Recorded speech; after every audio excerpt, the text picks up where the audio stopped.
Plan Commission meeting of Tuesday, May 12, 2015. Roll call. Dickman here. Johnston here. Perillo here. David Chair. Squeedy here. Guzikowski here. Correll here. Seifert here. Chandler here. Item 2 is minutes of the April 28, 2015 meeting. Okay, Dickman makes a motion that we approve the minutes of the April 28th, 2015 meeting.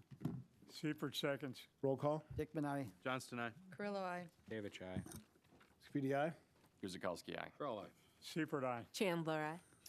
Item 3 is significant common council actions. Carrie? This time, there were no common council actions to discuss. Thank you. I should have just read that there were none. I wouldn't even had to go to. All right, just for the audience, we have, there was 3 items on the agenda. 4B is held, so if you came for that item, it'll be at a later meeting. So under new business, item A is a plan review of site building, landscaping, lighting, and signage plans for a proposed restaurant with drive-through submitted by Jason Hill, Chick-fil-A Inc. for the property at 150 West Town Square Way, tax key number as listed. Carrie? As discussed, this is for the Chick-fil-A restaurant that is in the red highlighted area on the screen there. This is within the perimeter commercial sub-district within Drexel Town Square. Site plan showing the location of the restaurant as well as the parking. We've discussed this somewhat at previous meetings with regard to the conditional use permit for this restaurant. The parking as shown is at 63 stalls provided.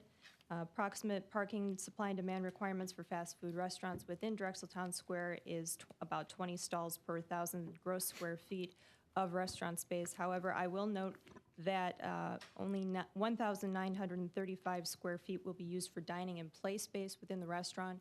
Everything else is considered kitchen or restrooms or office facilities. So therefore, if we use that figure as well as 15 employees at the peak shift, that would equate to about 54 stalls, and therefore the 63 that are provided are meeting the code requirements. There is a pedestrian crossing that is noted on the plans on the south.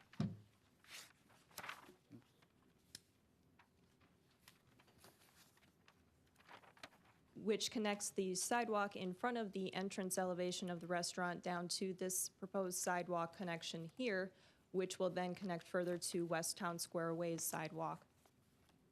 This will be identified with diagonal paint markings and signs. There will be a pedestrian crossing sign here and here. And we will go next to the renderings of the building. It shows the color elevations for the north and the east. So as you can see on the north side, which will be viewed from Drexel Avenue, there are a combination of red and silverstone brick with cast stone along the bottom of the building and stacked stone on the parapets. We have some variation in the heights of the parapets on each of the elevations. On the east and west, it's about 4 feet taller than the main roof height, and the north elevation contains 2 parapets at additional heights. So as you can kind of see here, this parapet will be higher than around here and here, and then these parapets are slightly shorter than the one in front. Just go to the other elevation so that you can get an idea of what the rest of the building looks like. This is on the south. You'll see one with the trash enclosure and one without. The trash enclosure has been proposed in this location. We just wanted to give you an idea of what the building looks like and then what it looks like with the trash enclosure in its proposed location.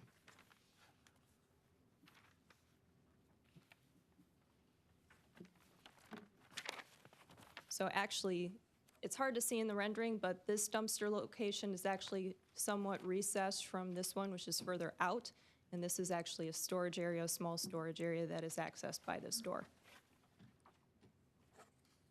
There will be red brick veneer to match the building and plastic lumber gates with steel bollards on the trash enclosures as well as on the storage building. There will also be vegetative screening on 3 sides of that dumpster enclosure, which is shown on this. Slightly washed out on the screen, I apologize. Landscaping plan. So if we're looking at the south here, again, this is the dumpster enclosure that's actually located closest to the building. There's vegetation on these sides here. Here's where the gates are. And again, just for orientation, this is where the pedestrian crossing is. There's also vegetation on all sides of the building with screening for parking areas and landscape islands. The east property line, which is shared with Water Street Brewery, will actually complement Water Street Brewery. There was some concern about creating some landscape, requiring too much landscaping in this area that might not actually work with Water Street Brewery. So the two landscape plans were actually used to create something that will complement each other. Mechanical units on the rooftop will be screened by parapets. Vegetative screening will be used around ground or building-mounted units. There is one ground unit here, and I think there's a mechanical unit on the side of the building here. So this is vegetative screening for those two.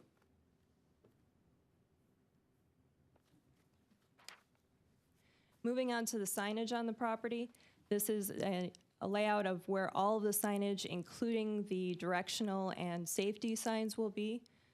If I draw your attention to the building, this is one of the main signs. This will be seen from Drexel Avenue on the north elevation.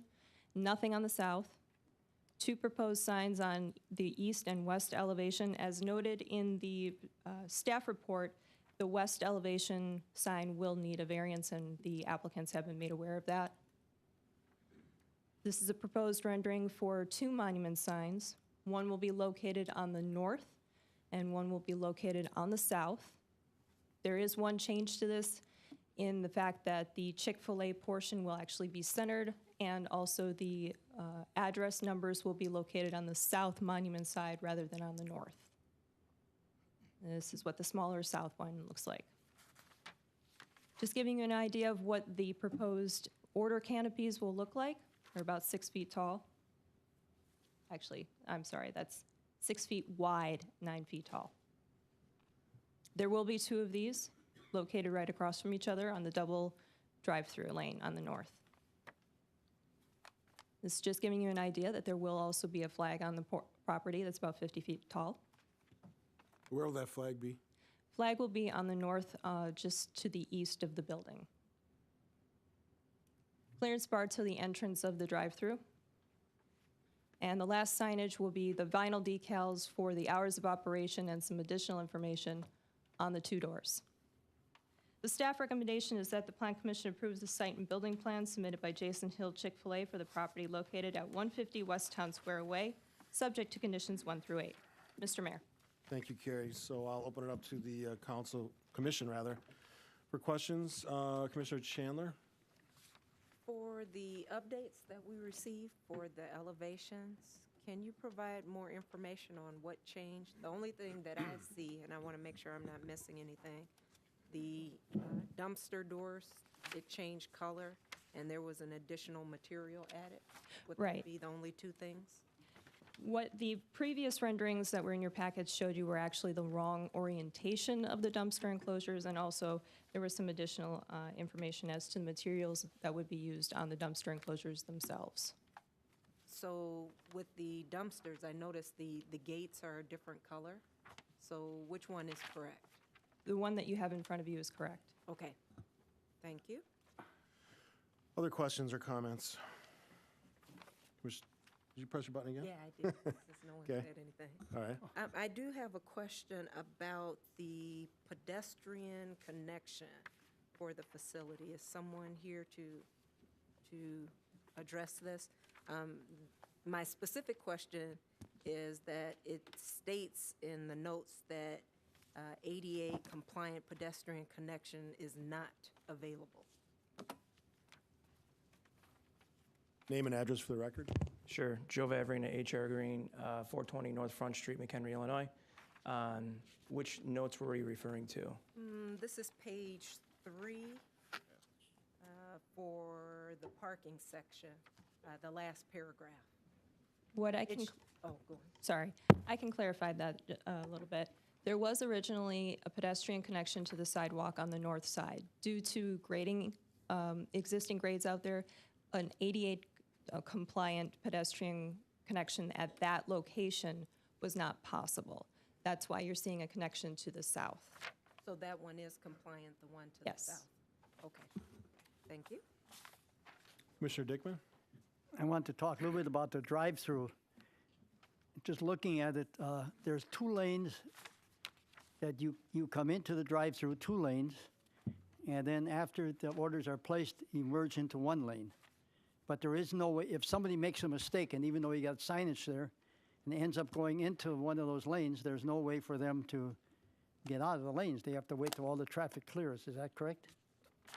So your question is if they place their order and they make a mistake, or they No, don't? no, as they come in, Okay, they goof up. They think they can drive around the building. Gotcha. And they don't see the signs. Correct. So they pull into one of those 2 lanes, and there's other cars there, and there's no way they can get out except they have to follow the traffic flow through. Is that correct? that's correct. Also, when they merge into 1 lane, what happens, I guess I'll address the fire department on this. Say a car catches fire in there, there's no way for the other cars to get out of there. Because most places I look at, and I don't know how you guys do it, but like I look at, I'll mention McDonald's only because that's where I looked at a couple, okay? I don't care where you go, they do have an outside lane that you can go around the booth. So if there's some problem, excuse me, there is nothing that they have to worry about. They can get out of the facility. But I just got a feeling you're going to be stuck back there if something occurs. You're exactly correct. If there was some sort of emergency in there, that vehicle would be stopped in there until it cleared. That is not unique to fast food restaurants. There are several other in the immediate area, not just Oak Creek, but the surrounding communities also that have rather limited drive-through access. So it's not unique to the area. It can be problematic. The dual lanes, the Southridge location has the same setup. I did make contact with the Greenfield Fire Department or the local fire department in regards to determine if they're seeing an increased number of incidents. I don't have an answer yet. Okay. I know this, and I'll tell, down in Houston, Texas, they're very popular, just so you're aware of it. And my son-in-law, he said that they became so busy at some point that in order to expedite the people through the lanes, they actually had people going out and taking orders right from the cars and then calling them in. Is there something that you would do here if that occurred, where we had too many cars, backed up? Sure, I would think we would do. Hi, Jason Hill, Chick-fil-A, 5200 Buffington Road, Atlanta, Georgia. Good to see you all again. Thank you for having me. Yeah, so you referenced Houston, Texas, and you mentioned one of the cities where we actually do our best business in the country. And so I wouldn't expect to see those kind of volumes here. Not yet, but hopefully someday that will be a possibility. That said, yes, if the situation came up to where our drive-through traffic just was stacking, way beyond our stack capabilities here, we would have people out there expediting the orders to get more efficiency throughput through the drive-through. Okay, thank you. And if I could, I just want to address the confusion concern. Kind of the basis behind this particular layout for our drive-through is we call it our isolated layout. So the drive-through is essentially isolated from the rest of the parking field. So it makes it less probable that somebody would get confused and enter the drive-through in such a far away location from our front door and think that they can circle the building, because essentially the rest of the parking field is available to them in a more obvious location away from the entrance to the drive-through. So with the clearance bar that Carrie mentioned in our signage package, it should be very obvious to drivers that you are now entering the drive-through, and hopefully it would avoid that confusion that you're concerned about. Okay, I just want to address that. yeah, thank you. My Thanks. pleasure. Commissioner Siepert? Yeah, I've got a question about the south end of your building. On your north and east and west, you have windows. It looks fine. I get to the south end, and it looks kind of blah. Yeah. It just doesn't catch me. I look at the dumpsters and so forth, and this is facing right into the Drexel Town Square area, and I'm just wondering, is there a way to put a window or two on the back end? It just looks kind of, Blah. I look at the rest of the building with the windows and so forth, but the back end just doesn't get me. Yeah, so appreciate your concern on that, Commissioner Seipert. We run into that a lot. And unfortunately, with a restaurant type of use, there's always got to be a back of house, right? So we've got our kitchen and our freezer and coolers back in that specific location. So our ability to do windows on that particular facade is very, very limited. And as you can see, we've got some windows looking into the service yard. But other than that, we don't really have the ability to put in any real windows back there.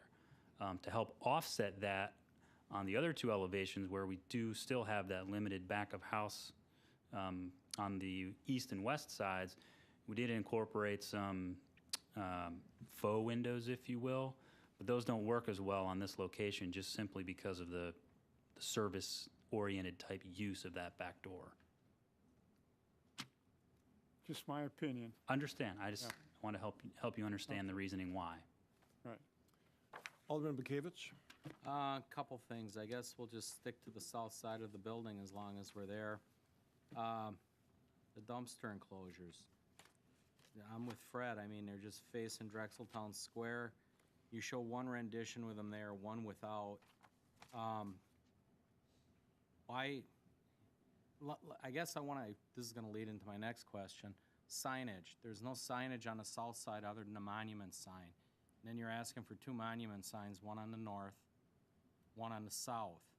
Is that going to be a norm for every building on the perimeter to have those two signs? I understand you want one on the inside, but then you have a north face sign, and we just had a business through here that needed a variance on the north side. Now all of a sudden this one has a north, east, and west, and the other building had a north, east, and south. I mean, are we going to come to a consensus on what we're doing here signage-wise? I would think, this is just my opinion,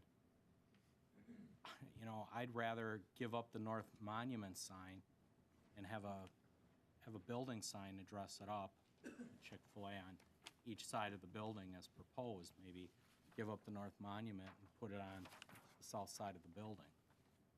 You know, along with that monument, just a observation. And then the dumpsters, you know, you guys kind of have that service road. Trucks are going to come in and pick up the garbage. Where do the delivery trucks go and where do they deliver? And where do they park? Because they can't pull into the drive-through lane to the west. They're going to have to go in your parking lot and then you wheel everything in through that service store behind the dumpsters? No, so they would essentially park, just a pointer. Yeah. So depending on the time of day they enter, they would park somewhere in this area and the deliveries would come in right through here. So we would anticipate the trucks parking somewhere on this service road. Yeah, you know, it just, man, it's just a bad spot for them dumpsters. You know, I don't know where to put them. You don't want your employees walking a country mile to go to the garbage with it.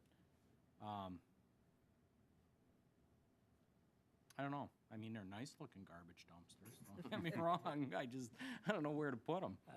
Got to put them somewhere. Yeah, got to put them somewhere. But again, I guess my second question was with the signage, because, you know, you have that monument sign. It's pretty heavily landscaped over there, and I know there's a service road coming in, unless that's part of the Drexeltown Square and it's going to list Chick-fil-A and other businesses too. I don't know. Is that Go ahead, Carrie.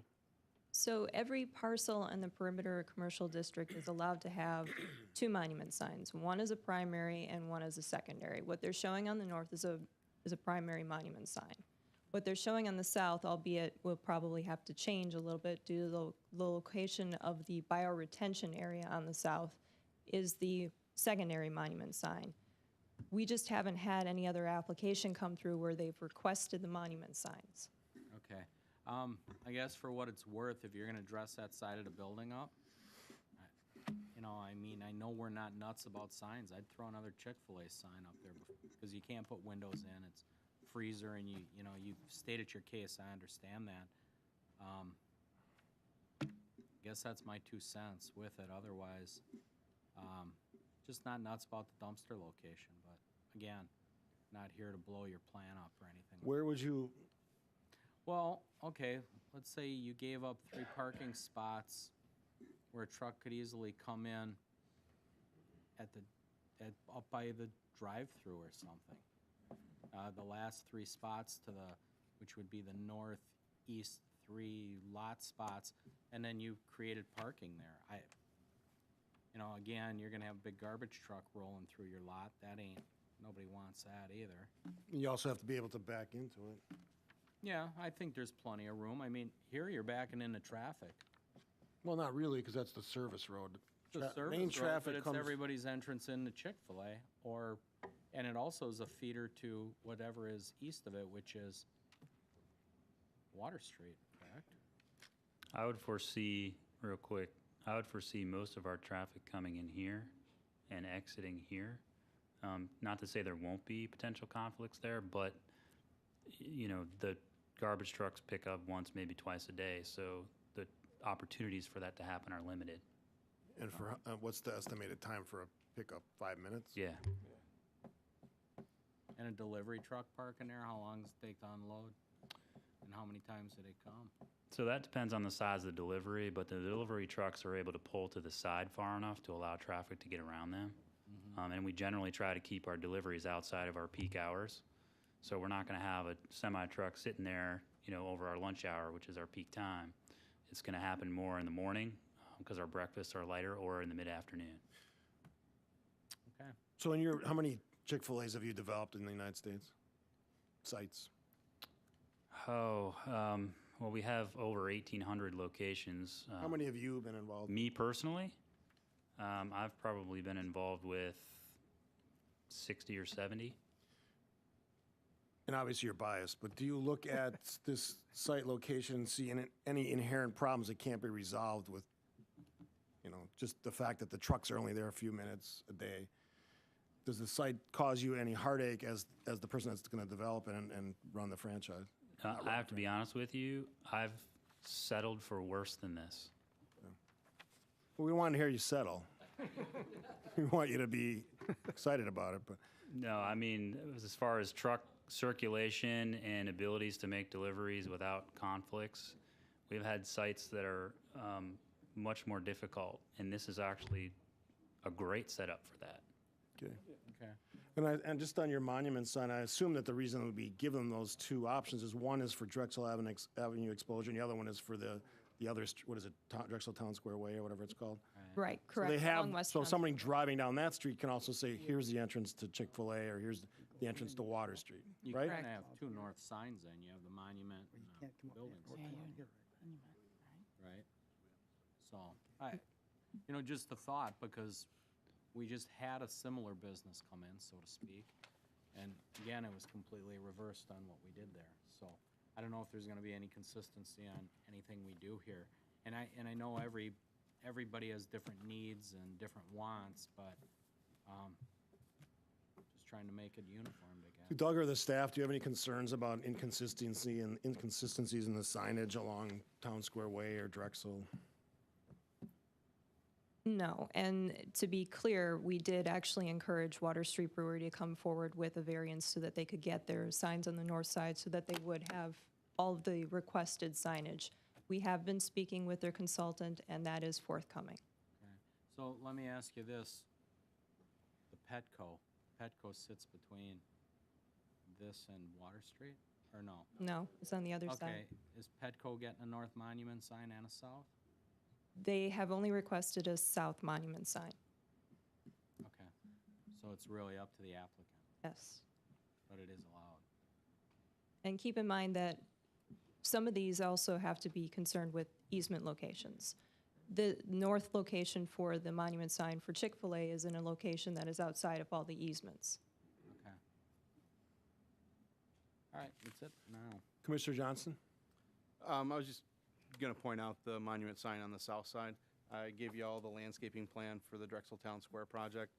That's the big reason that that monument sign doesn't work in that location with all the landscaping, and it's inside that bioswale easement. So we'll have to work with them to find a new location for that sign. But we've worked with the engineer on this project quite a bit, trying to lay out where this lot's going to go, how the dumpster's going to fit, how the drive-through works. This is their best layout for the site. Okay. And you're a tough sell. I am. And I'll tell you what, that South Monument sign, that's a great place for that sign, and you blew that up. I did. Yeah, put a big tree right there. So you have no hesitation. Carrie, Doug, Don, Commissioner Carrillo. Couple of things. Yeah, I think we need to, as a commission, look at the north side, how they're going to look on that street. If they're all going to get monument signs, or if just every other one is going to get one. And shouldn't they be all aligned somehow? That there should be some kind of rule that we're going to look at. If two of them have it, but Petco doesn't, shouldn't we have some kind of standards based on the town center rules of signage? Actually, we have Jerry Frankie's here from West Park. Maybe you can speak to that. Yeah, Jerry Frankie, 301 West Wisconsin Avenue, West Park, Milwaukee, 53206 or something, I forget. Actually, the PUD guidelines established that, and those were presented to the Plan Commission for review and approval. As I understand, this is consistent with those. So this has been set forth as the guideline for the development, the overall development. Right, so in that case, then Petco would have one as well. First of all, it's PetSmart. Sorry, I just don't want to get more rumors started. Sorry, I didn't mean to correct.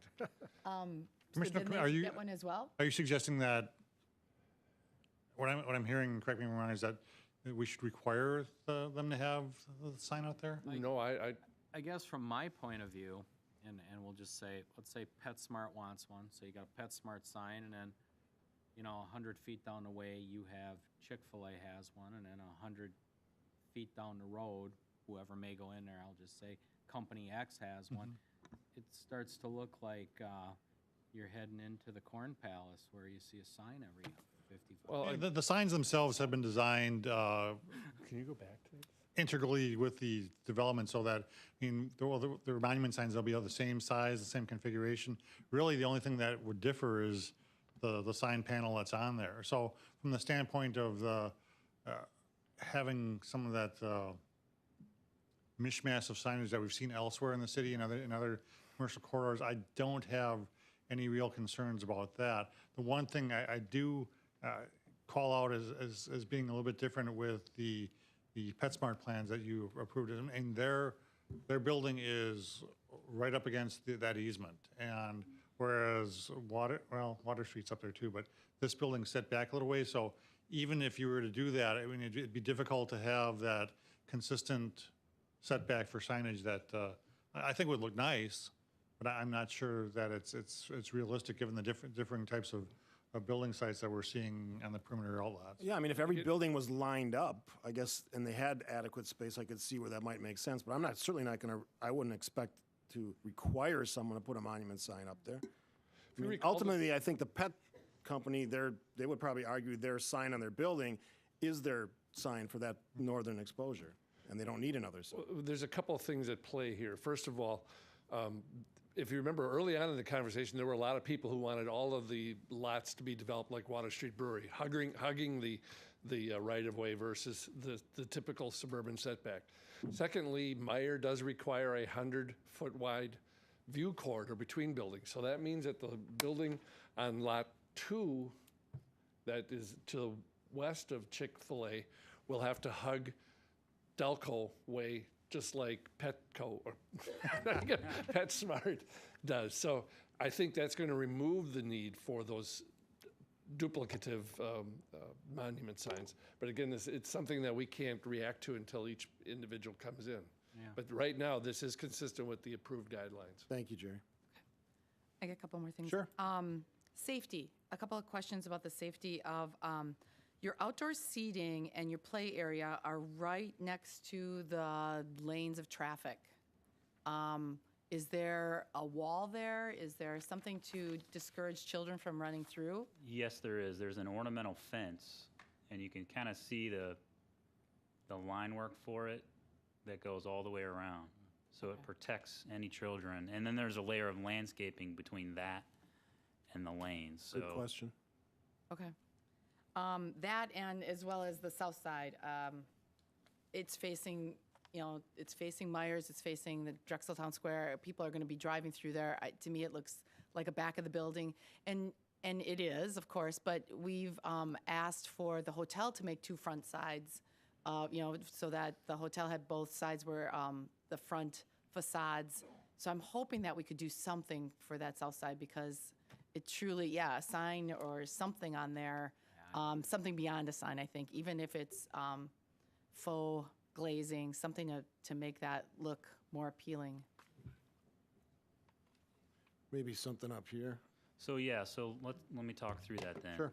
What we could attempt to do here is, so given the fact, if we take a look at the dumpster elevation piece, you're not really going to see windows. They'll be blocked by the dumpsters, so they don't do a whole lot of good as far as dressing up that element of it. But up here, what we could do is, number one, we could take one of these I-beam awnings that we've got over the rest of these windows and incorporate one over the top of this door.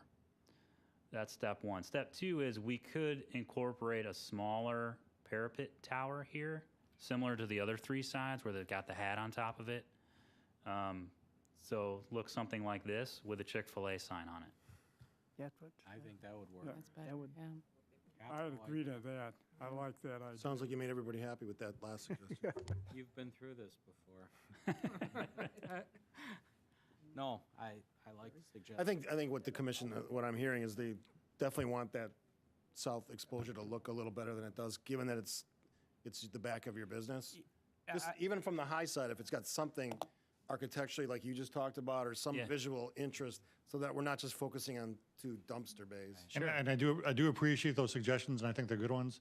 Just realize that that additional sign would require a variance, which we could have at the same time as the additional sign variance. One thing I also wanted to note is that although you're seeing the south elevation in isolation, what you're not seeing is the landscaping of the bioretention area, which will also be between that and the West Town Square Way. So, I mean, there'll be a substantial area between that, and there'll be some substantial landscaping, not only in and around the dumpster location, but in the bioretention area as well. Yeah, actually, I'm gonna let Brian speak to that, because he's pretty familiar with what that might And look like. I've got to say, I was really impressed by the level of detail in the landscaping that the project's doing in there. I think that'd be a very nice element. Yeah, I saw that. So if I'm sitting on the south side of that bioswale and I'm looking at Chick-fil-A, from ground level, what does that look like? And I saw your thing you passed out, but that, Yeah, there's some significant landscaping that's going to go around that bioswale. There's going to be, let's see, looks like about 8 shade trees that'll be around in there. So those are going to be a little higher tree going up there too. That'll help screen. That's about where those dumpsters are placed.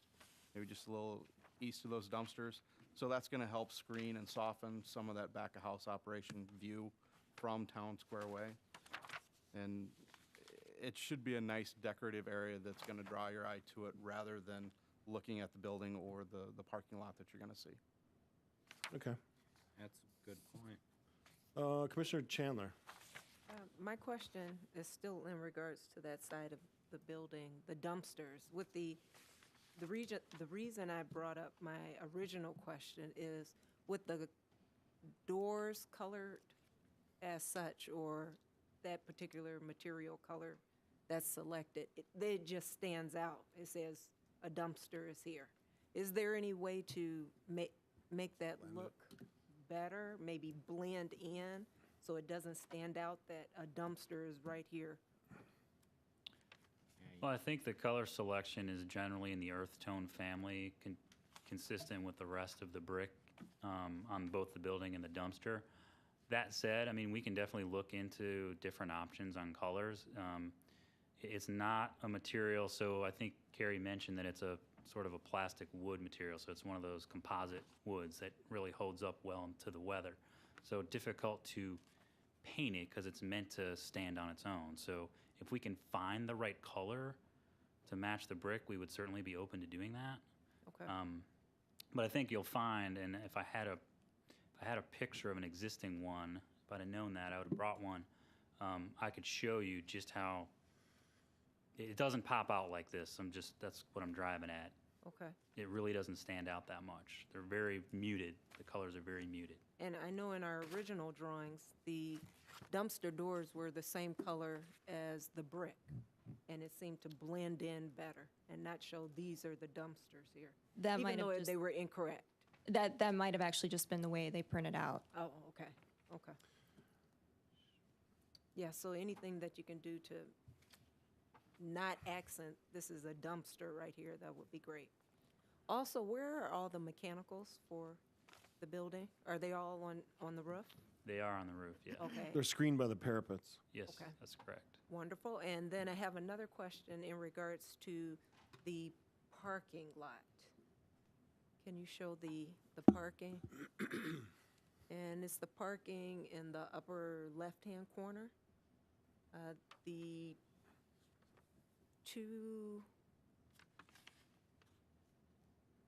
The two parking spaces next to, where it says side? Here? Yes, that one and right there below. Is it possible to eliminate one of those parking spaces? And I ask that question because I can see if two cars are parked there and they try to back out at the same time, that could be a problem. It's a great catch.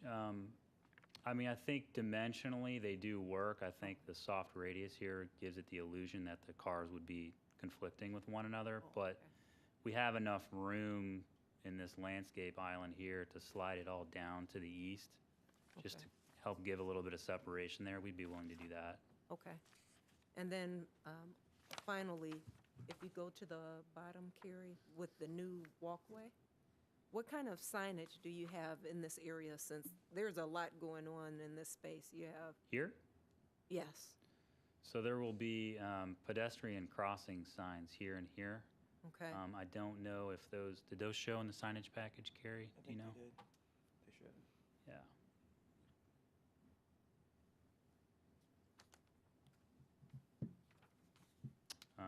It's basically a red and white sign with a picture of pedestrians walking on a crosswalk, and it says pedestrian crosswalk. So they're not, they Right don't at blend the- into the back. They'll jump out Right at the crosswalk? right at the crosswalk. Yes, Oh. ma'am. And then Okay, obviously the crosswalk will be painted there as well, so that'll be a second visual identification of what's happening there. okay.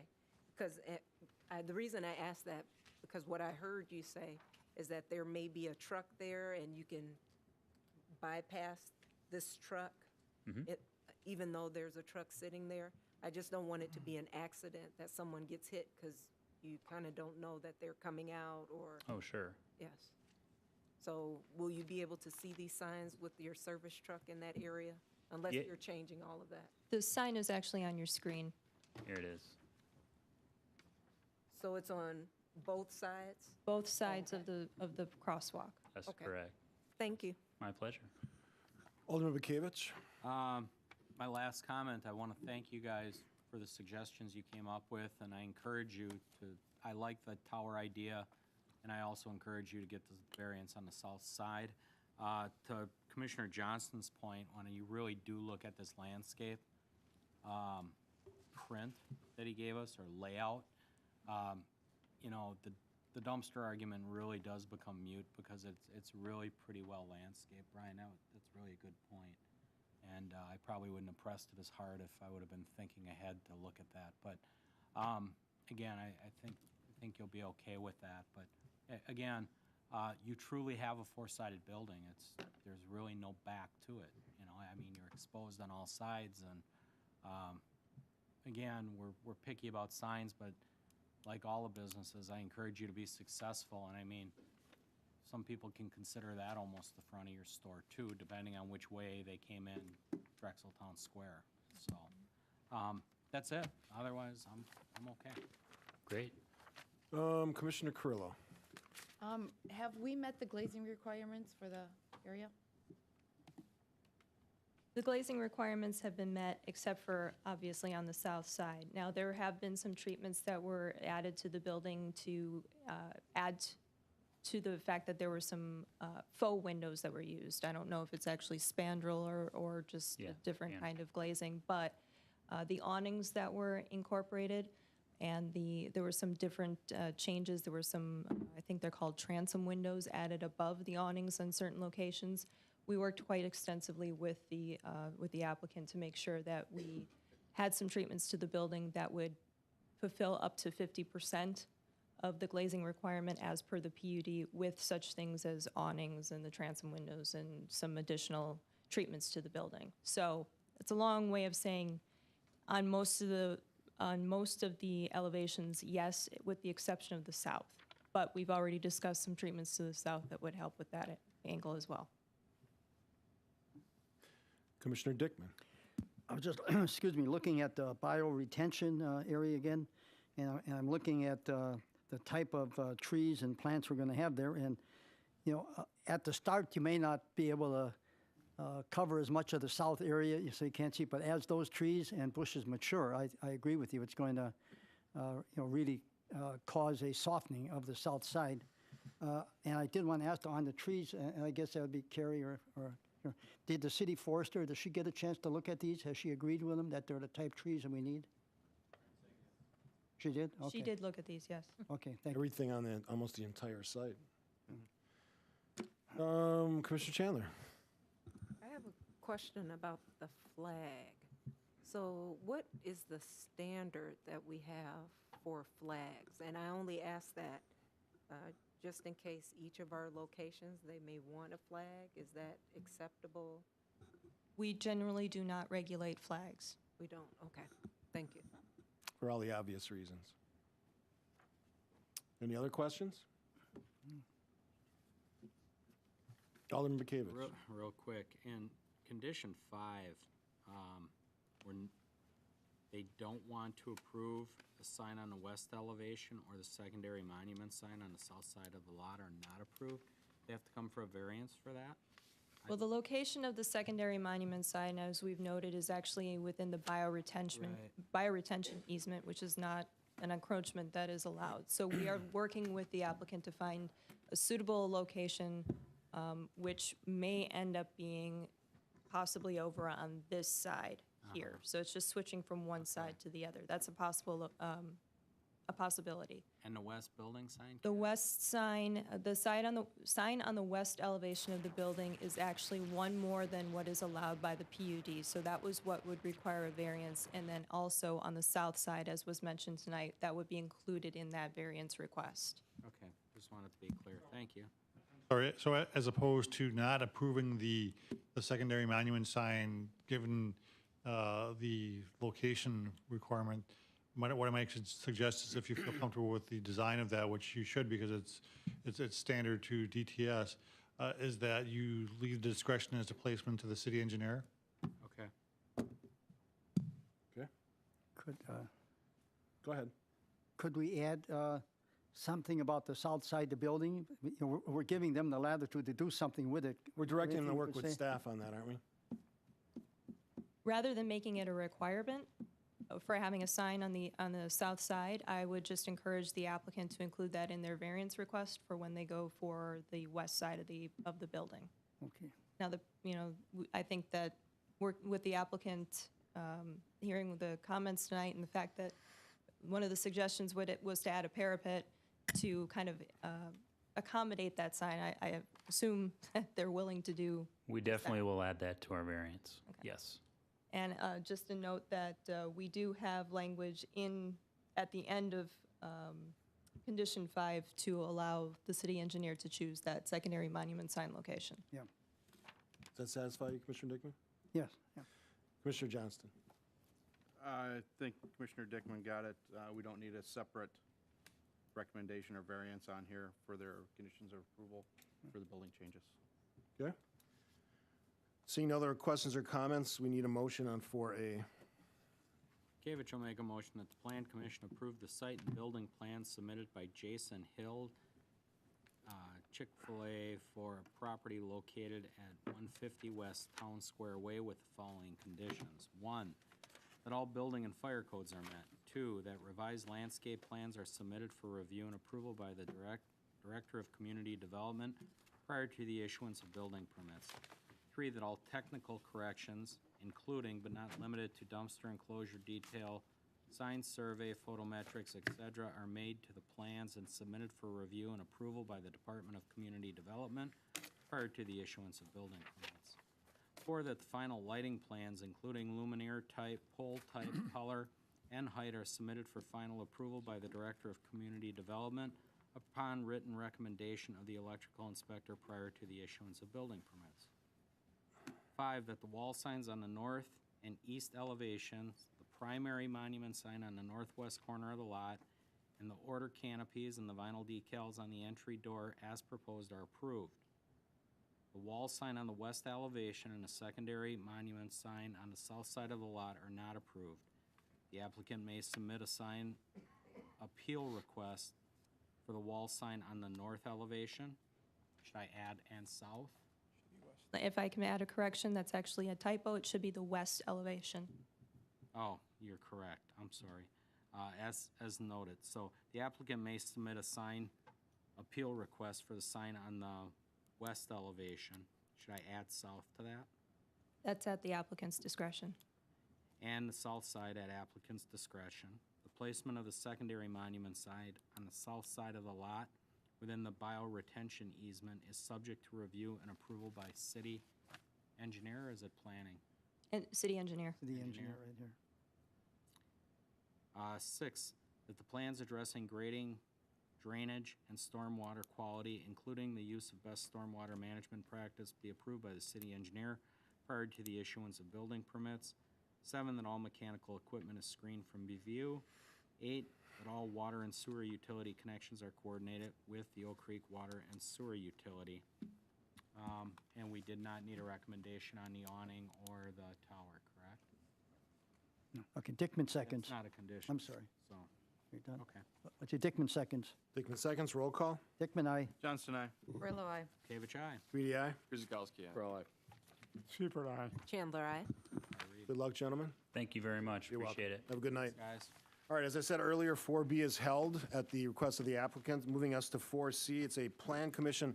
It's a consultation, no action item. Strictly here to hear a presentation from an applicant and then entertain commission or audience comments on it. It's a discussion of proposed development on the property at 7721 South Pennsylvania Avenue, tax key number as listed. And the applicants are here. Who's going first? Carrie? The applicant? I will just note that what we're talking about here is this property that's highlighted in red on the screen at 7721 South Pennsylvania Avenue. Rather than having me kind of present their presentation, they've provided a copy of a PowerPoint presentation that they are going to give to the commission. Excellent.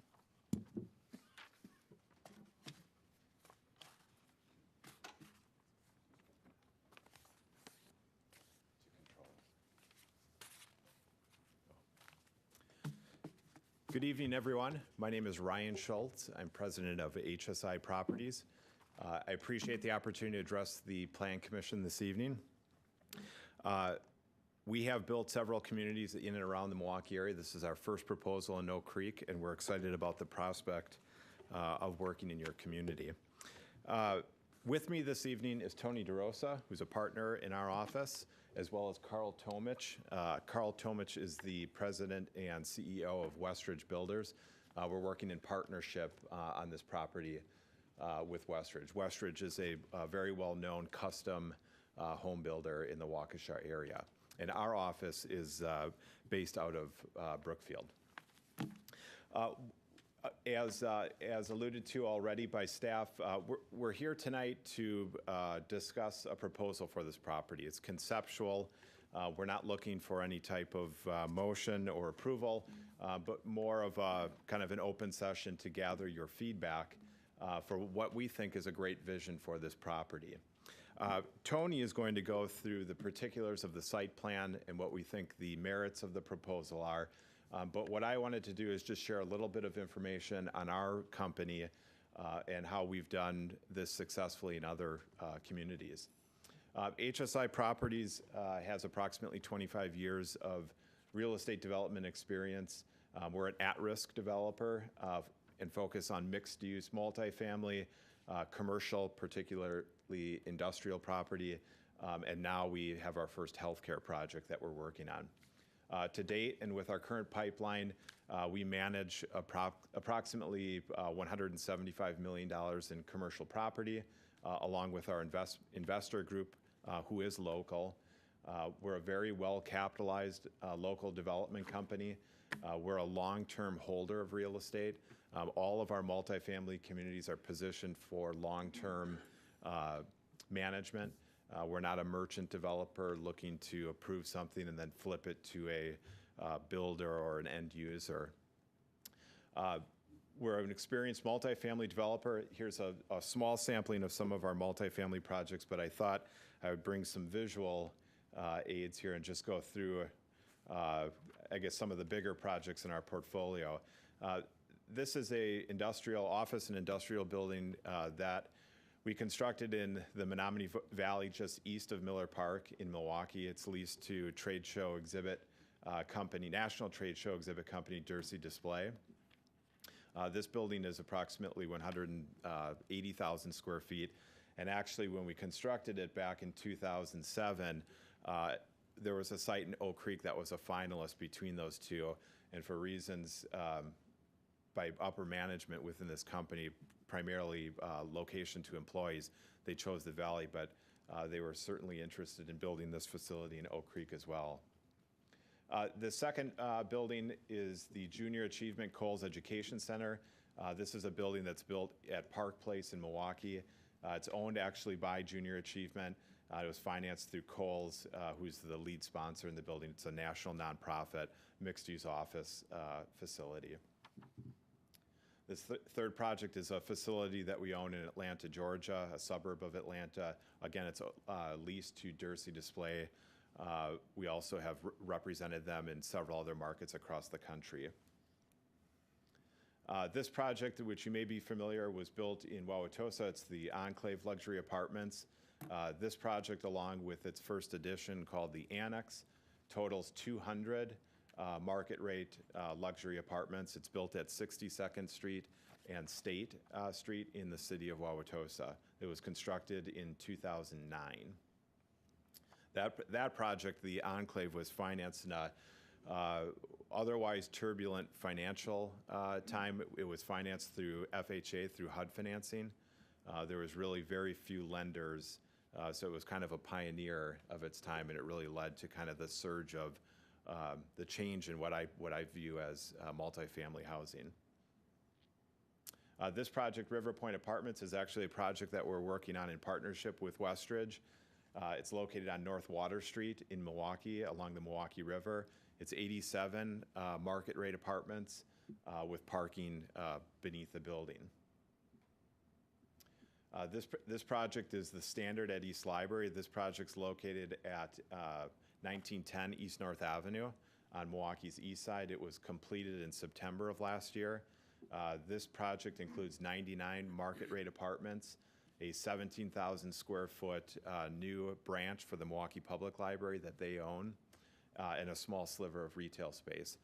This project has won a lot of awards, particularly because of our partnership with the city of Milwaukee, and it's really kind of changed the way the city's looking at some of their city-owned and controlled property.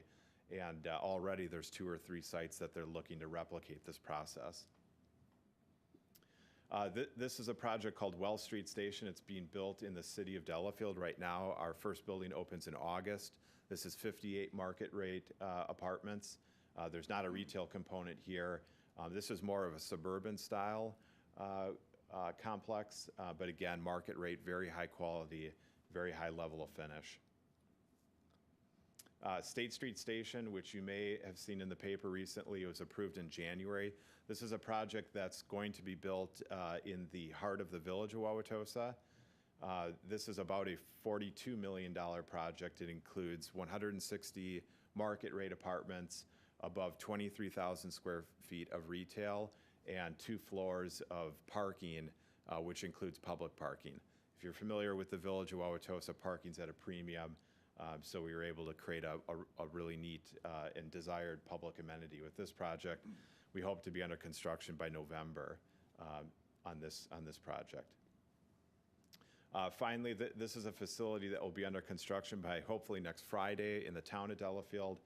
This is a medical office, building, and ambulatory surgical center for Orthopedic Associates of Wisconsin. They're the, I think, second or largest orthopedic practice in southeastern Wisconsin. Very excited to be working on this. This is our first project in the healthcare arena. So you could probably gather we're pretty well diversified in all the different segments. We've worked with several different communities. Delafield, City of Milwaukee, City of Wauwatosa would all be terrific references of us as a developer and as an operator. So with that, I won't take any more of your time, but I will have Tony DeRosa come up and just kind of walk through the proposal. Thank you. My name is Tony DeRosa with HSI Properties, 18500 West Corporate Drive in Brookfield. Tonight, as Ryan had mentioned, is really about who are we, who's HSI, which I think Ryan gave a great overview of the quality of work that we do on our projects and in our approach to development. And I'm going to talk a little bit about the subject property itself, what we have conceptually proposed. And tonight is really more about giving an overview of a concept. It's going to be further refined as we go through.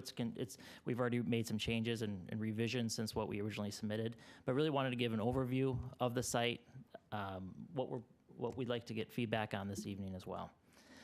The site is currently being used as under agricultural. It currently has the agricultural assessment. The current tax or assessed value of the property is $5,400. What we would be requesting is a rezoning request to RM1 with a PUD overlay. The subject property itself is roughly 25 acres and provides for access 2 points, one to the south at Drexel and the other one to the east on Pennsylvania, both of which are already mapped in the city.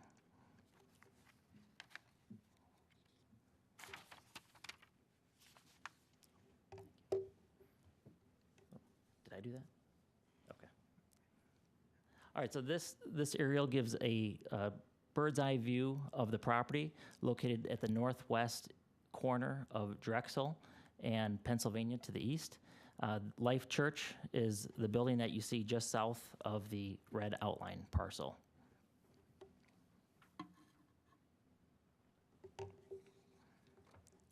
As with any of our projects, our approach to this is we design our projects and come up with our concepts specific to the site or the community in which we're working in. We're not a Me Too type developer where we're looking to build and develop the same thing that the guy down the road has just built. We feel that there's pent-up demand for modern luxury apartments in Oak Creek. There's a growing demand, not just locally, but nationwide. There's a trend occurring from millennials, empty nesters, even families that are looking for alternatives to single-family home. And many of these people are choosing to rent by choice. You have people that are looking to sell their homes, looking for alternative housing options, but they want to stay within the community where they've lived for many years. Oak Creek has an abundance of what would be classified as an older housing stock with fewer, more limited options for newer housing options. Our target demographic here is a demographic that's looking for an upscale community. These are young professionals. These are people working in Oak Creek, surrounding communities. These are families with children, as well as empty nesters looking to simplify their lifestyle. We are proposing here what we consider a unique community. We're not looking to compete with what's proposed from a housing standpoint at Drexel Town Square. We're looking at something that would be unique, that would target a slightly different demographic, someone that is not interested in living in your typical apartment building. And what I mean by that is in a 3 or 4 story building with a common corridor with an elevator as well. And I'll get to that in a second. And most important also is its location. Is it close to retail as well as consumer services? The proposed development that I'm gonna share a site plan with you this evening is a 2-story, it's a townhouse type style building with all direct entrances. So it has more of a condo or a townhome type feel rather than your typical corridor apartment building. Some of the amenities within the units themselves would be upgraded finishes, attached as well as detached garage options, high-quality construction, larger oversized windows, open concept floor plans, in-unit washers and dryers, as well as walk-in closets. Some of the overall community amenities would include a state-of-the-art clubhouse and pool, a fitness center, a business center, a lot of open space, green space. Our target demographic likes green space. They like to be able to walk within the community, as well as on-site professional property management. This is a very preliminary, rough conceptual site plan of the 25-acre site. What you see in front of you is approximately 206 units. What I'd ask that you not focus on tonight is the exact layout or landscaping or unit mix. Those things will all be in flux as we further our market studies in the area, as well as work with the city and the city staff. But it's more of a, here's a concept that could work on this property. As I mentioned earlier, there are 2 access points that are already officially mapped within the city. One is that road that you see extending south to Drexel, as well as the eastern access point to Pennsylvania. As you see in the center of the site, we have a pool, a clubhouse, a common area with a lot of green space. These buildings, as I mentioned earlier, are 2-story. They're slab on grade. They do not have an underground parking component to them. A lot of sidewalks for good internal access throughout the entire site. One aspect of this site is the back portion of it, there is a significant grade change that the grade decreases as you go north from Drexel. And the site itself kind of sits in a quote-unquote bowl as you go further north into the site. One of the other aspects is you see the church at the lower left corner of the property, and the church owns the excess land that is to the east of that. We are in discussions and close to finalizing an agreement with the church where they do have interest in selling their excess land at this point. And if we are able to come to terms, that may present an opportunity to further expand this development. Some of the highlights of the site design, some of the things I mentioned on about the natural bowl that that softens that visual impact of the development. We highlighted the 2 access points that we know are important for this type of project. And then the architecture. We're not here tonight to share architectural renderings at this point, but there would be different building types that provide a strong community feel, and that would be aesthetically pleasing and tie in with surrounding properties. Some of the project benefits would include providing a modern housing option in a growing community. Oak Creek, especially in the last couple of years, is in the news a lot and is getting a lot of attention. We feel there's strong market demand for a modern, new multifamily housing option that's unique to what's being built right now. We also think there's great opportunity here for an increase in the tax base. This would be roughly a $25 million project with significant tax increment as well. Abundant green space. As well as a project that's going to appeal to a wide demographic, not just the young professional that is touted so much. So with that would conclude our overview of the project. We'd like to open up to any discussion, comments, questions. Both of us are here to answer any of those. Thank you. Commissioner Bekavitz. Your presentation answered a few of them. I wanted to know the value of the project, and you hit that one. The 2 entry roads. I guess I'll just put it out there. Are you going to privately finance this, or are you going to approach the city for money on this deal? It's contemplated that this will all be privately financed. Okay. And just as a point of clarification, the $25 million value does not include any additional buildings on the east With property. the church. So that would go up proportionately. Okay. And these are 1 and 2 bedroom units? We're obviously, we'd have to finalize that unit mix. It'd be a mix of 1 and 2s. There potentially could be some 3-bedroom units. Okay. With this type of building. Okay. But we'll finalize that unit mix.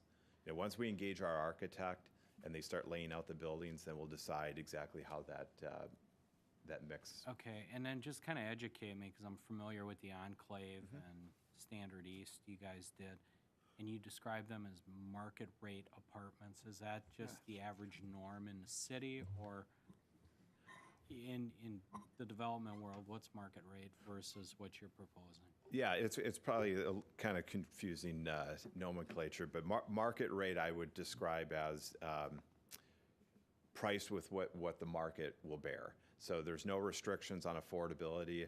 As you likely recall, there was an affordable housing project that was approved on this site years ago. I don't know if it was 3 years or 5 years ago, but this is market rate, so there's no tax credits involved.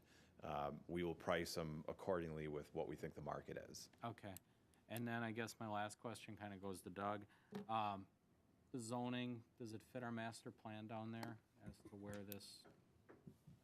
the proposal, I would imagine it's zoned that way? 'Cause- Sure, right now it is zone agricultural, and the future land use map, which was adopted as part of the comprehensive plan, does show it as single-family residential. So if this is a concept which the Plan Commission, ultimately the Common Council, is interested in pursuing, there is a course of action which would require public hearings for not only the change to the comprehensive plan, but also to the zoning, both of which require public hearings. Okay, thank you. That's it. Gary, would you put up that picture with the aerial? Showing the church. Okay, so when I was an alderman in 2009, 2010, this came up. The church wanted to develop this piece. And I still remember that meeting because we had it off-site for one of the rare times we ever had meetings in the, I think it was the community center. Yeah. And I was the only guy that voted against it because directly across this street, as you know, is some beautiful residential single-family neighborhoods. So, and I get that this sits in a bowl, the main development that you are showing us here, and I understand it's just conceptual and it could look different. And from what I understand from driving past this, and what I think I understand from driving past this, is you really can't see that. You wouldn't see much of it from Drexel. But the point that raised my attention was the fact that you're in negotiation to buy this property, and development up here is much different than development down here, because this is at the same eye level as the neighborhoods across the street. So I know that, and I see the audience here, we have a lot of neighbors that are here. That will cause some consternation if this ever moves forward. So talk a little bit about that. I mean, I can see a place for this, given that it's somewhat hidden from everything else over here.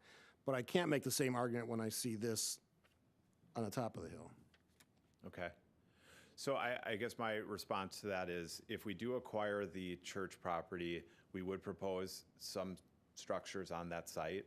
And I guess the way we would look at it is we try to balance the density out between the two, because the northern property is, more or less the bowl of the two sites. Maybe it lends itself to more of the density, but certainly there would be some structures on that property. And I know that that could be a point of consternation, but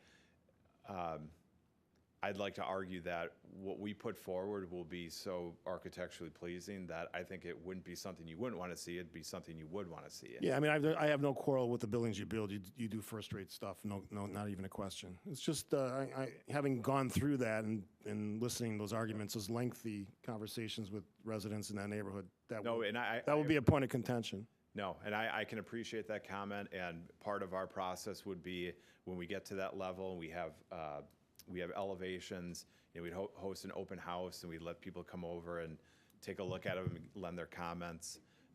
This property is unique in that it has a lot of topography, and so we'd want to position the buildings where we can maximize the view corridors between the buildings. I don't understand how some of these apartment buildings are just rows, and you could be looking right into a garage. I mean, we really want to maximize what we have in this site because it's very rural. I mean, it's surrounded with trees, and so we want to play off kind of the natural amenities of the site. There's a lot of topography change coming down into the bowl. So I think and a lot of it will have to do with engineering, how we grade the site, where we set the first floor elevations. My focus here is not a monolithic development. We want to, Carl's home building business, I think, can add a lot of flavor to how we set these buildings up architecturally. So I think it'd be something you'd be very pleased with. And last thing for me, so is this the lot line? This would be the backyards of the a few residences over here? Yeah, that would be, and I don't know that it's totally realistic in that there's a stand of trees kind of at the south Right. East corner of the main subject property. I believe that's designated as primary environmental corridor. And then in doing some additional research, since we submitted this plan, we think there is some wetlands on the north end of the site and some flood fringe. So we'll have to work around those challenges, but I think that will help enhance what the final site plan is. Going from this meeting, we need to do due diligence. We need to hire an engineer. We need to hire our architect. But our hope is that we get a favorable blessing so that we would feel comfortable doing that. Okay. Doug? I guess without making any judgments as to what the ultimate land use would be on that southern parcel, I will say that I think your best opportunity to balance those two sites and to really kind of slide some of that density into further north to the areas which aren't as impactful in the neighborhood, you're going to maximize that by having that under the single control. Whereas if there are two different developers, I think you lose a lot of that opportunity. Okay, good point. Commissioner Correll? Couple points. I think the mayor touched on it, that church property. First off, I think the type and the quality of development, what you've done, the fact that you're going to stick around and manage them, the fact that it's, and hopefully that doesn't change, it's your investment, not the city's, are all in why I favor this, and I think it looks good, especially looking at the other properties you've developed. I think tying it into Drexel Town Square, what we're doing down there, we're right down the road from it, making this community have more than one property that looks like that. I think it helps the whole community develop. But I think being conscious of the neighbors across the street and how that density breaks between the two properties is probably the key to how easily it gets accomplished. But I also think, based on the other developments, that it more than fits in and complements the housing in that area. Okay. Thank you. Commissioner Chandler? You identified in your presentation that it's townhome style or townhome-like. Are they apartments, townhouses, condos? Yes, these would be apartments. They're apartments. And Right. how many levels? Just Just two. These are two-story buildings. Two-story. They have a pitched or gabled roof. They're slab on grade, so there's no underground parking. So parking there to be attached garages as well, surface parking and detached garages. Okay, But every unit will have its own direct entrance. So it has more of a, I call it a condo type feel, rather than your typical conventional apartment building where you walk down a hallway to your unit. Commissioner Johnston? Just a couple things. Carrie, clarification, the report and the zoning map call this out as single family is what it's currently zoned, but it has an agricultural account because it's currently farmed? Yeah. Did you get that? The zoning is RS1. The usage may be agricultural, and it's probably classified that way for assessor's purposes. Okay. Second point, just as far as your due diligence, there is floodway on the property. There's floodway that pretty much takes care of the bowl on the north side up here. Potentially wetlands down here and also in this area over here. So need to look into that before you proceed with big layouts. Yeah, we would do a current wetland delineation. Done? That's it. Commissioner Dickman? First of all, I do agree with all of the comments made by Commissioner Correll. And I wasn't going to talk about the wetlands. I think that's been discussed pretty thoroughly now. So I know you have to look at that because that may have quite a significant impact on the project. Brian, I got you again. Are you? Oh, just one other thing. With your stormwater, when you're working through your design, this property to the north is all owned by Milwaukee County. So your discharge for your stormwater pond will need agreements with Milwaukee County for that discharge. So. Okay. Thank you. Commissioner Chandler? So my question is just a better understanding of the need for more apartments. So from your evaluation, can you just give us more information of what you discovered for Oak Creek and that need? Oh, sure. So we look at a couple things when we look at different multifamily development opportunities. We target communities where there's growth. With the significant project in Drexel Town Square, there's significant growth. There's new business coming in to the community. There's jobs. Jobs are a driver for multifamily housing. So that's first and foremost. Then we look at how are the existing apartment communities in the city, how are they performing? Are there significant vacancies? You know, are there very few vacancies?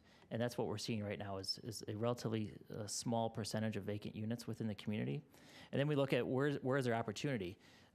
As mentioned in the presentation, the housing stock, the rental housing stock in Oak Creek skews older than other communities, which we think there's opportunity there to provide something that's first class, what we consider luxury, modern, brand new. People like new housing options. It's going to be different than what's at the Drexel Town Square. So we don't want to compete with that. We want to be different. Did that answer your question? That did. Thank you. You're welcome. Above and beyond that, obviously, we make a pretty significant financial commitment to these projects. So we really like to ensure that they're successful. So we hire a third-party market study group out of Chicago. As part of our financing package, they'll go out and they'll do a market study. They take inventory, not only in Oak Creek, but they would look at all the surrounding communities where people are coming from. They're really housing economists, and they look at macro and micro economics that affect this type of housing. You know, owning the projects in Wauwatosa and even the Standard, which is on the east side, and I think that's a little different market than what we're proposing here. But we get feedback from current residents there that say, I work in Oak Creek or I work in Franklin, but I'm driving to Wauwatosa because there's maybe not a housing option that fits exactly what I'm looking for. So that is being evidenced with what's happening at Drexel Town Square. Okay, that's a product that we've done in other communities. But I think that this hits a niche market of people who still want the feeling of a house. They want the direct entry. They want to be able to pull their car into their private garage, have their own private things in their garage. And this is a higher end level of finish. So I think we will be able to draw some of those people into this building. So market studies and demand is something that's very important to us. And we think that there is in this particular case. If the project moved forward through all the various levels it has to move forward, any idea of a timeline in your head, how long it would take? Yeah, that's a good question. So we have some contractual obligations with the seller. So we need to evidence that we are making some strides. If we got a positive reaction tonight, I think that would go a long way. But we would like to return it really as soon as possible with the next level, which would be a refined site plan. We'd show some representative elevations. In a perfect world, could we be in the ground by fall? That would be great. I mean, this is one construction project, but it'll be sequenced in maybe 3 phases, so that we don't have to mobilize and remove our construction group. They can just move from one building to another, and we'll lease them up as we move along. We'd start with the community center because that's a big draw. People want to see and touch and feel that. They want to know what kind of amenity you're providing. Multifamily right now is very amenity and service driven. So it's a lifestyle, and that's not what it maybe was 15 years ago or 20 years ago, but it's convenience. I want people, I want to come home and not have to deal with any yard work, or I want my dry cleaning, to be dropped off in my house. I want someone to walk my dog while I'm at work. And so we really focus on, the services that make people's lives easier. There's a lot of people who come to this area, come to the Milwaukee area, they're new. They don't want to make a commitment to a house for the obvious reasons. So this provides them flexibility, it provides them liquidity, and that doesn't mean you have to live in a cheap apartment. And there's nothing wrong with it. There's apartments in all price points. We like to focus on this particular segment, but we think we kind of we're selling a lifestyle, not a place to sleep. Since it's just a consultation item and a no action item, we essentially can't give you a green light. But I mean, we can only give you the comments of the commission. No, or if any audience members have comments. And if we're charging down the wrong path, if you say go, thank you, but go away. No, I mean, we're not going to respectfully do that. We're here to listen to what you had to say and offer up any questions or comments that we can think of. And I have a couple audience members that want to speak, so we'll certainly let them come up. Okay.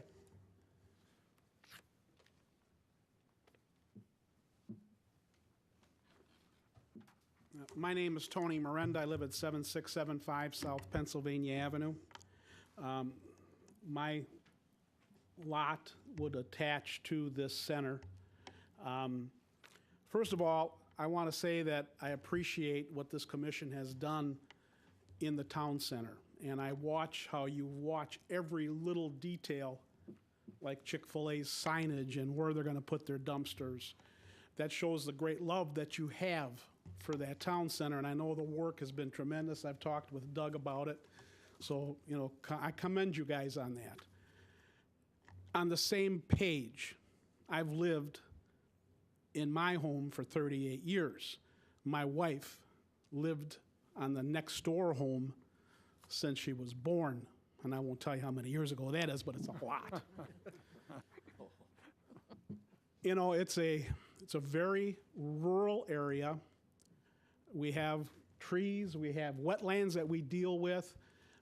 We own half of the creek. My son-in-law and daughter have riparian rights to the creek. So if there's any drainage that's going to go through to that creek, they have to deal with the Hinksts. And of course, if they go further to the west, that is county land. But then they're going to be running into the bike path and all that, and railroad tracks. I knew that someday this land would be developed, but as a single-family area. To come in with two-story, architecturally, I know you guys think you like that, but it does not fit that area. You know, those properties that we saw there are contemporary totally. How do you put something like that, whether it's in a bowl or not in a bowl, into that land? We're concerned about the people in those homes on Drexel looking over to that. You know, we're just as important as those people up there on Drexel. We care for our properties as much as those people on Drexel. The other thing that concerns me is Pennsylvania Avenue, 2-lane road. Tonight when I left our church to go back home, the cars were backed up from Drexel to almost my driveway, by the stoplight to my drive, which is on the south end of that property line, or north end. What are we going to do to that road with putting another 400 cars into that little area? You know, you've got 25 acres, and you want to put a minimum of 412 people with 2.5 cars per household. I mean, that's a ton of cars. Not to mention the little tiny road system that's in there for fire hazard. I mean, if that thing were to start on fire and you had a big one going, that'd be a problem getting in there and getting out of there. So I think this plan has a lot to be desired. I think we need to, as a commission, take a really hard look at it and decide if this is really right for our community. You know, there's a lot of land out here, and I'm not opposed to growth, like I say, but to put all of that into this little tiny valley where there's all these drainage problems to begin with, you know, I've seen tractors swallowed up out there when Van Beck was farming. So there are some swales and very deep swampy areas. So, I mean, that's just what I wanted to say. Yeah, I appreciate your comments. Thank you. I think that wetlands issue is something that's really going to be a determining factor here, because do we really know what we're dealing with out there? Yeah. And those trees that are there now, those are scrub trees. Those are box elders. I mean, they're not going to live forever, you know. Box elders and weeping willows, because it's such a wet area. Yeah. Okay, thank you. So, thank you. Somebody else have a comment? Come on up. Christine Smith, 7739 South Pennsylvania Avenue. Done this dance so many times. Mayor, I very much appreciate the fact that you remember what happened back in 2009.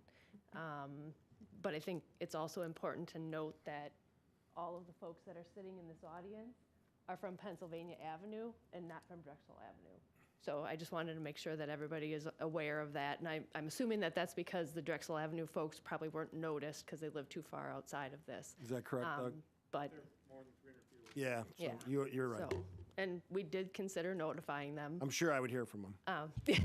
And we'll hear Yes, from them. I'm sure. And I'm very torn right now because you guys are very impressive. The buildings that you build are very impressive. The thought that you're putting into them is very impressive. All of the things that the mayor said and that the commission said sound like they're very, very true. But I've also been up here many times and have had, you get promised all this stuff up front and then everything changes. And those are some of my concerns. I mirror what Tony said in that I've had the pleasure of living in my house for 20 years. I'm so grateful that I've had this land behind my house for those 20 years. All of the wildlife, all of the sunsets, all of the just fantastic things that have happened in our neighborhood. We all know each other, even though we just live in this long strip of houses. It is very much a community. And we had all always hoped that it would be RS1, residential homes going in behind us. With that said, what you're proposing, it's palatable, but there are so many issues. The wetlands being one, the traffic patterns definitely being another. That road that goes from Pennsylvania into the subdivision is on the north side of my house. So that's very, very concerning to me. And as Tony said, so often the traffic on Pennsylvania Avenue is backed up so much. It takes me 10 minutes sometimes to get out of my driveway, not just in the morning anymore, but I pulled out of there on Saturday morning last weekend to go to a class at 7:30 in the morning, and I sat there for about 7 minutes trying to get out of my driveway. That was at 7:30 in the morning on a Saturday. So the traffic issue is very concerning to us. Back before when the church was built, there was actually an additional road that was on the map that got taken off in 2009 when they made all the changes in planning to build the assisted living facility that they had planned to build there. Is that back on the map at all? Because our understanding was that when that project failed, that everything would revert back to the way it was, and I don't know if that happened or not. Are you talking about the north-south roadway from Drexel Avenue? There was right where the church's driveway comes out, so not the one road that's on there, but where the church's It was driveway west of came that out. road that she's referring to, west of. Correct. Originally, the road came right over here. Yeah, yes, Before there, the Korean church was built. yeah, there is no public street planned at that point. We argued when the Korean church was built, they moved this road over here. So that there would be two exits onto Drexel Avenue if a subdivision was ever built on this agricultural land. And then in 2009, that got removed from the map when they were planning to build that assisted living facility. So my question is, did that all revert back to No, the official original- map does not revert back. Okay. I mean, it's not to say that the council could not change it towards that, but there is no, what you see on the screen this evening, that is the official map of the city at this point. And just so the clerk's office doesn't yell at me, can you just give your name and address for the record? I'm your better half, Glenn McCoy, 7739 South Pennsylvania. Thanks, Glenn.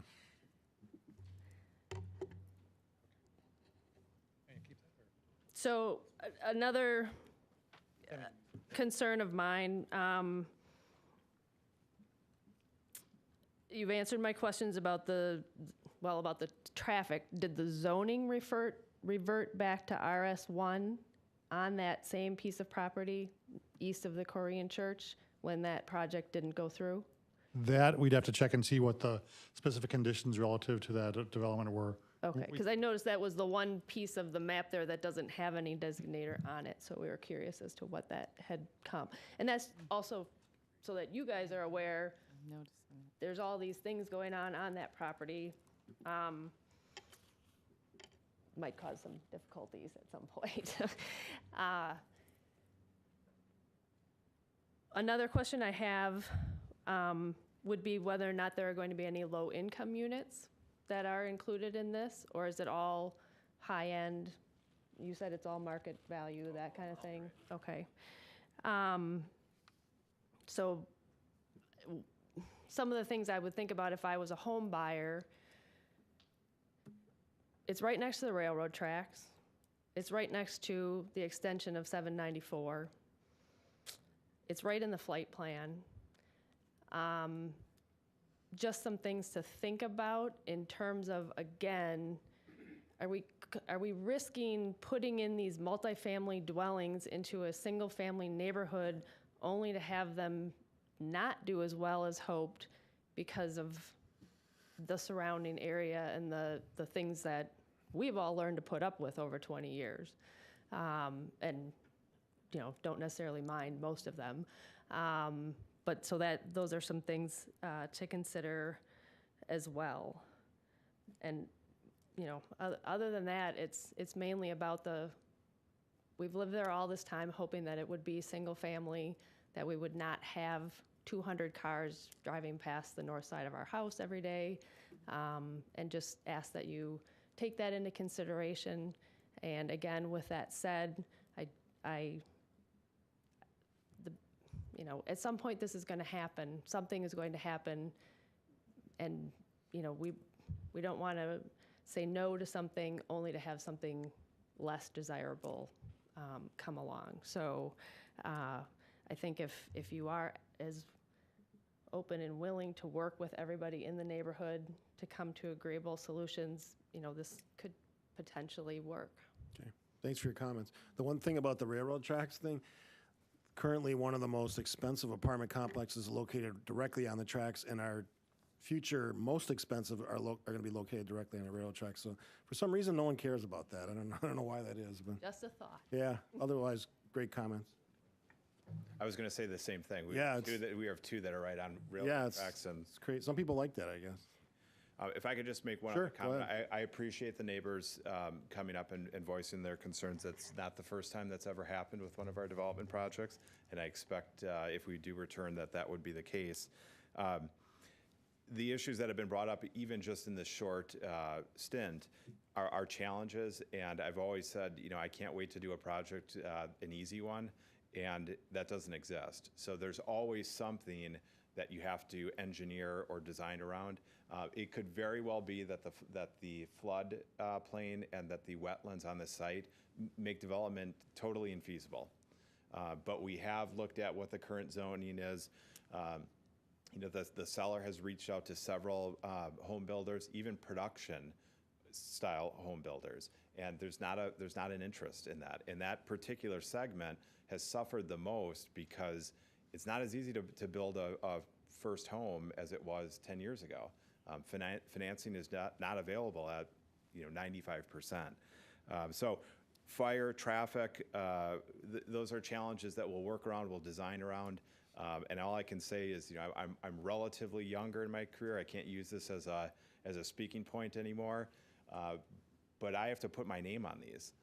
And I do have a huge pride of ownership in the things we've done. We've won a lot of awards for the communities we've built.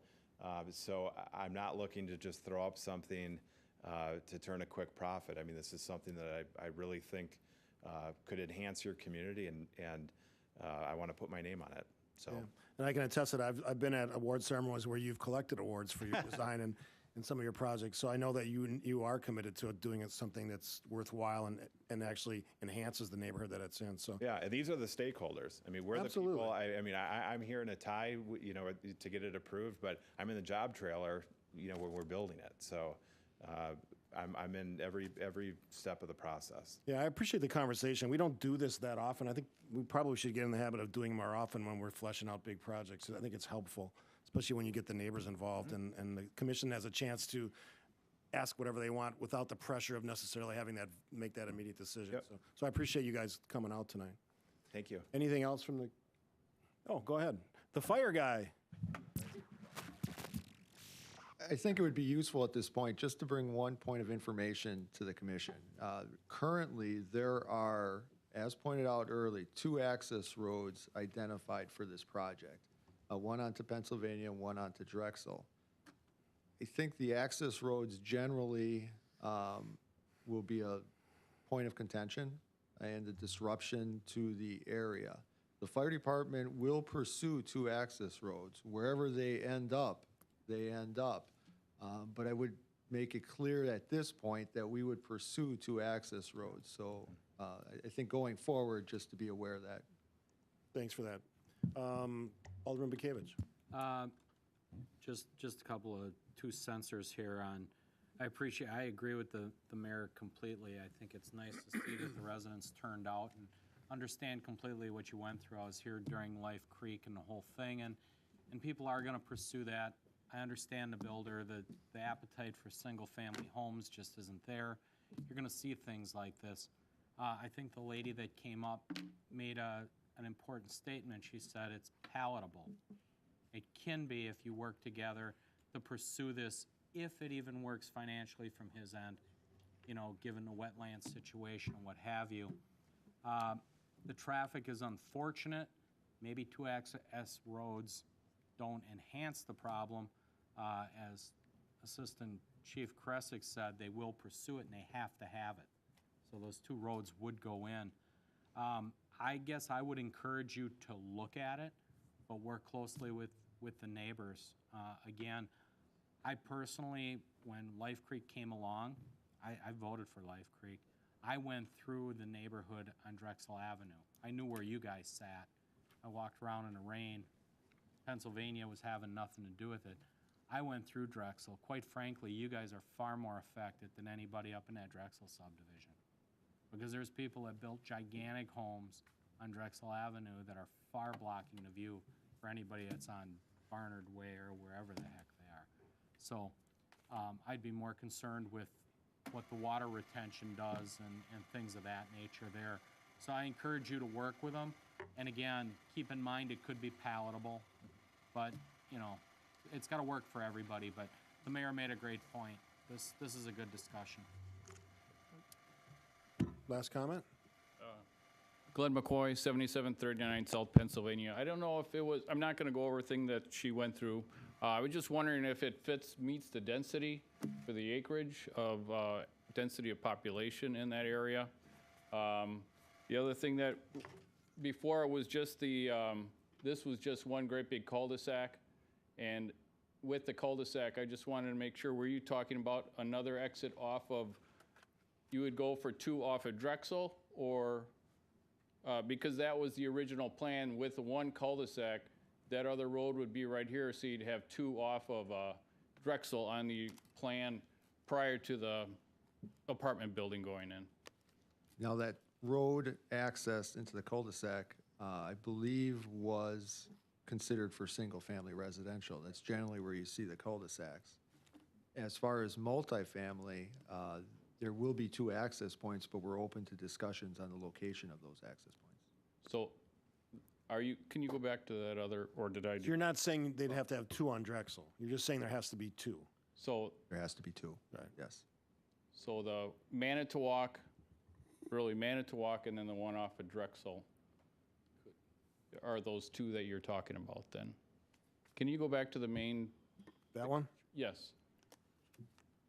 So the 2 that are here are what you're saying. You're not saying adding another one for 2 off of Drexel.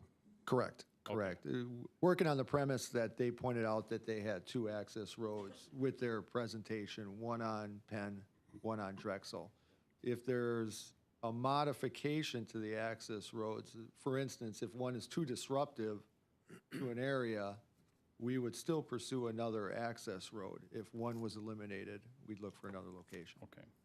I would just suggest, because of the traffic going on to Pennsylvania, all of those cars going to the 2-lane Pennsylvania, that you'd still consider the road that would be in here, or the modified plan that was, it came down and locked over to this main Drexel point to have another access area. Because of all these people, are they going to go this way, or are they just going to go straight? That if you had another road over here, they may still go out to Drexel Avenue, alleviating and I guess pushing out the traffic that's going to that area. Okay. Thank you. Commissioner Johnson? I just wanted to point out that this kind of follows what the officially mapped street pattern shows on the zoning map. So there's an access road that comes in here at the cul-de-sac. That's this one here. And then the road that comes down to Drexel. So it's kind of mimicking what the officially mapped street pattern shows. As far as Pennsylvania goes, that's anticipated to go to 4 lanes. When, I don't have a time frame, but it's negotiations with South Milwaukee and when they can get their funding to share their portion as well. But that stretch from Drexel to Rawson would be the next section to go to 4 lanes, just like Rawson to College did. Yeah, and yeah, as you probably know from living in Oak Creek, we have a commitment to make sure all of our roadways are easily drivable and the traffic moves, and that piece that you're talking about is probably one of the worst because of what's happened north of there. We fixed that section. And I know, having talked to both mayors, the previous mayor of South Milwaukee and the current mayor, they are interested in doing that. It will happen at some point. So, anything else before we shut it down for tonight? I want to thank everybody for some great comments, good stuff, and hopefully everybody got what they needed. Yep. Thanks. Thank you very much. You're welcome. Motion to adjourn? Carrillo moves to adjourn at 7:40. Seifert seconds. I got Guzekowski seconds. Roll call. Dickman, aye. Johnston, aye. Carrillo, aye. Fidi, aye. Guzekowski, aye. Correll, aye. Seifert, aye. Chandler, aye. Have a good night. We were checking out too early there.